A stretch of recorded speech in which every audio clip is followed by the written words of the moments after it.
I want to start by asking you, have you ever been to jail? For the past 8 years, I have worked in law enforcement, and I've done a lot of jobs on the road, in the jail, and the most important job is the booking process and the intake process. Well, I would like to give you 3 points of the booking process and the intake process. Well, you have the search process, and in the search process, the arrestees are brought in by the arresting officer. They're searched, patted down to make sure they don't have any concealed weapons, no contraband, or anything that could hurt anyone in the facility, including themselves. There's a pat down done, and we take all the property, inventory all the property into the computer log.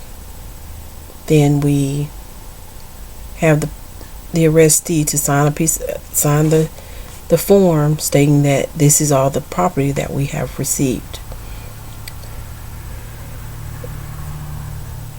Once we get all the property, make sure they don't have any contraband or any weapons. We call everything in the CDE and let them talk to the CDE person, and then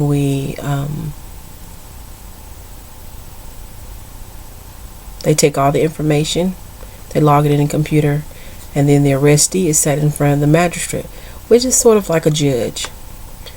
They sit in front of the magistrate and they decide whether they're going to get a bond or get a written promise or unsecured bond, and that's their release process.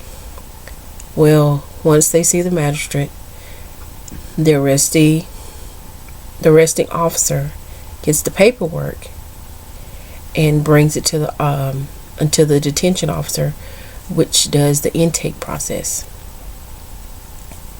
But before we bring them over, we allow them to have one phone call, to call anybody in their family or friends to notify them that they are in jail. They have one chance to make a phone call. Well, once they make the phone call, we bring them over. And the second point to the process is the intake process.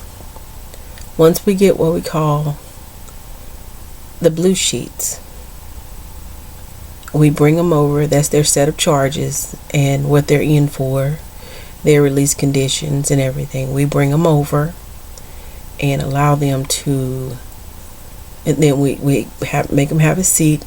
We look in the computer, find out whether their charges have been put inside the computer correctly. And then once everything is in the computer correctly, we get their mug shot, a front-facing view, and a side-facing view. And then there's a fingerprinting process. Once they get their fingerprints, they have them have a seat and wait on the booking process. That brings me to the booking process, which is the third part in the process of coming to jail.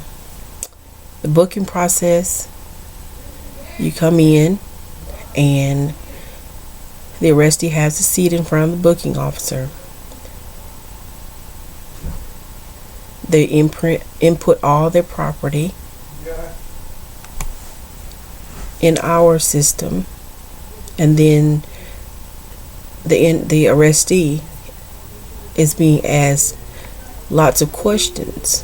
It starts from medical questions, mental health questions, just a random case of questions that the arrestee is being asked.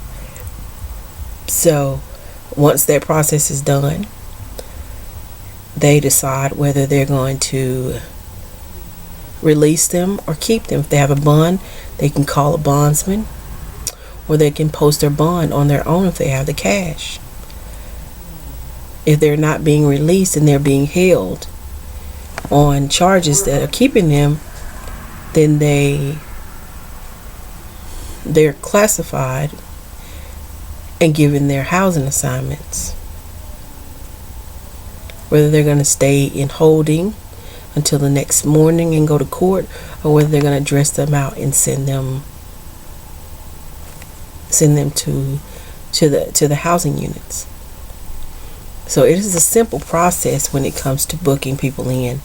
But if you've never been to jail, then it's sometimes it can be lengthy, sometimes it's not.